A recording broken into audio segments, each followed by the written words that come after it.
Peace, everybody. What's good? It's that boy, Coach Malachi Williams, and you are now tuned to True Media Today USA Boxing. Let's go. For the thousands in attendance and the millions watching around the world, ladies and gentlemen, let's get ready to rumble. All right, everybody, check this out. Man, breaking news. By the time you guys see this video, the news been out already. This news is dropping Thursday. We know that Gervonta Tank Davis has been arrested, and he has to do the remainder of his house arrest. He had 90 days house arrest for the 14 misdemeanors, crashing into a pregnant woman while running a red light, all of that stuff there. The judge wanted to give him jail time before. The young lady wanted to see Gervonta do jail time. She felt like he was getting a slap on the wrist, you know what I mean? But he got off with 90 days, of house arrest detention. Plus, I think he has community hours and 3 years of probation and stuff like that.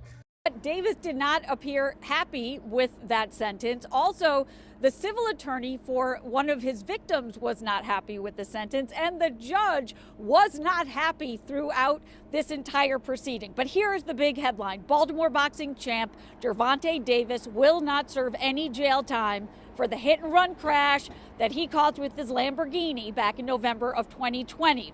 Well, by the time you guys see this video, it's going to be Friday, but he's violated that, and now he is in jail in custody, and it's been ordered by the judge to do the remainder of his 90-day house arrest sentence in jail. Now, as Blue Blood Sports TV, my brother would say, this is unfortunate, people. You know what I mean? But shout out to Blue. But this is unfortunate. This is the problem. Now, I gotta give it to you guys raw. I know you dudes from B-More gonna be mad at me, but bro, I'm just gonna give it to you blood raw, and you gotta hear this. It has to come a point in time in a man's life to where you have to accept responsibility for your actions. Throughout this entire ordeal, Gervonta Davis never apologized to this young lady. This young lady said that he didn't even say sorry. The judge said in the courtroom when she sentenced him, all we wanted to hear from you was 3 words, I am sorry. And he wouldn't even say that. He didn't show any remorse for crashing, hitting this pregnant woman with the 3 other people that was in the car. Didn't show any remorse at all. A lot of people in Baltimore, fans of Tank Davis, were just happy that he got 90 days and that's it, yada, yada, yada. A lot of people, they didn't even feel bad for the pregnant woman he hit in the car. They were just concerned that, hey, our guy who made it out of the slums of Baltimore made it. We just don't want to see him get caught up in the system. Okay, well, racism, white supremacy, the system did not do this. You know what I mean? Gervonta Tank Davis did this with his own actions. Had he not been driving, hit, recklessly or whatever in Baltimore, getting those 14 misdemeanors and other stuff as well, you know what I mean? He wouldn't be in this situation. And I don't think racism, white supremacy, or the white man made him get behind the car and do this stuff.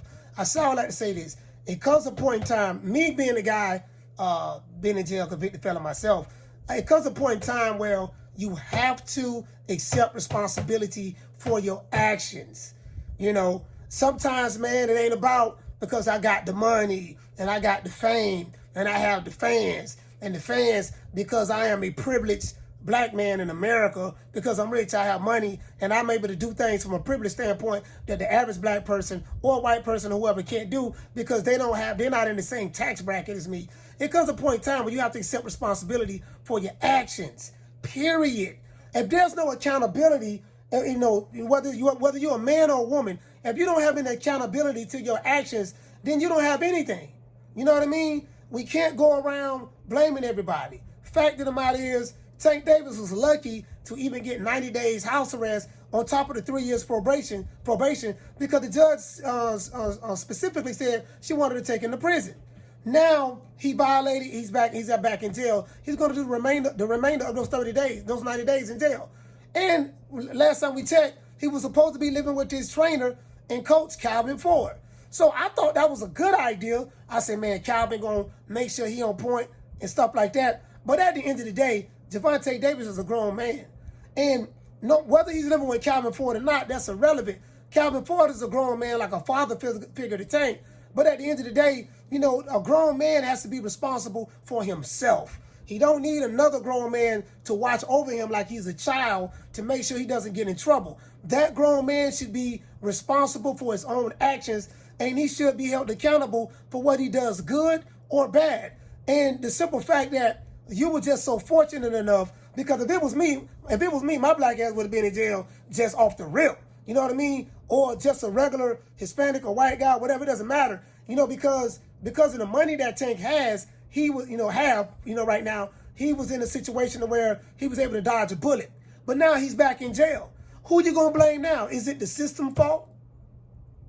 Was it the pregnant girl who you hit in the car? Is that her fault? Is it Calvin Ford's fault?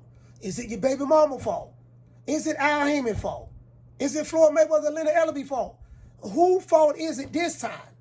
You know what I mean? So I send this out to those guys, those people in Baltimore.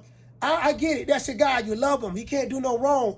But it comes a point in time in your life where grown men and women have to be able to look themselves in the mirror and take accountability for their actions. And I said this before when he got sentenced. I say, man, until Tank look himself in the mirror and see the error of his ways and look at himself and say, look, man, I got to get my stuff together, bro. You see what I'm saying? The simple fact that he didn't even apologize to the young lady who he hit, black woman that was pregnant, the simple fact he didn't even apologize to her. That means that he didn't show any remorse. He literally did not care. And the simple fact that he did not care and apologize, now he's back in jail for violation for some shit that he probably should have stayed in jail for in the first place. But because he's a privileged black man in America, he's a multimillionaire, he's making a lot of money, that he was able to get by certain things that the average person in Baltimore won't be able to get by. You know what I mean? I'm pretty sure, if it was the average individual in Baltimore who looked like Tank or didn't look like Tank, they wouldn't be able to get by with that because they're not in the tax bracket. They're not as privileged as a Tank Davis is or someone else who would have money. So it is what it is. You can say whatever you want to say about this situation. If you feel some type of way about me, if you feel like I'm hating on Tank, I'm not. Listen to this video and tell me, what did I say that was hateful? If you feel like accountability, being responsible for your own actions is hateful words, then I feel sorry for you as an individual. You are a loser in life, and you will never get far without understanding what it takes to be a grown man in life. When you're a grown man, you have to be able to accept responsibility for your actions and be accountable. What is it with us where we don't like accountability? And we always want to be a part of the Victim Olympics and blame everybody, blame the system, blame racism, white supremacy, blame my father, my peers, my such and such, people in the hood, my surroundings. When are you going to look yourself in the mirror, multi-millionaire, and accept responsibility for your actions? You did this to yourself. And until somebody keep it real with Tank, that's in his camp, until you guys who in this camp, until you guys decide to keep it real with him, as long as y'all keep, stroking him, telling him what he want to hear, and not letting this young man be held accountable for his actions, but because he's the cash cow, until you guys keep, pretty much just overlooking, the things that he do and not telling him, look, man, you got to tighten up, bro. You see what I'm saying? I get it, you making money off of him, but y'all got to man up, man. It is what it is. Again, you don't give me the interview, I don't care. I don't care nothing about that. But this video is for Tank, man, and this for his followers, his fans. Y'all got to talk to him, and the people in this circle. Y'all got to talk to that boy, man. And I'm gonna tell you one more thing before I go. Sometimes jail is the best thing that can happen to an individual. Sometimes jail is the best thing that can happen to you. I have friends right now that, had they not went to jail, they'll probably be dead right now. I have a friend of mine that I was locked up with. He was in jail. As soon as he got out, I think maybe a year after he got out, he ended up getting killed. Sometimes you have to go through things in life like jail to where you can sit down and reflect, be taken away from everything and reflect and get an opportunity to atone for the wrongs that you have done, not only to yourself but other people in their lives. Atone for the wrongs that you have done and sit down and reflect. Sometimes you got to lay on that hard concrete slab. You got to lay on that mat. Sometimes you got to go to the chow hall. Sometimes you got to ask people to send you money so you can go to the store and buy a canteen. Sometimes jail is good for you because if you don't learn your lesson, while going to court, catching cases, and they keep slapping you on the wrist, as long as they keep slapping you on the wrist, a person with money, they're going to feel like that we're invincible. Nothing can stop us. We can continue to do what we want to do. We're above the law. Sometimes jail is the best thing for you. You have people say, I don't want jail as my worst enemy. Nah, jail is not always bad. Because sometimes some of you niggas need jail in order to slow your ass down. And I'm telling you the God's honest truth. See you guys tomorrow. Man. You know my motto, please hate, like, share, subscribe. You know my motto, don't meet me there, beat me there. Peace. Man, I'm out of here, bro. Let's go.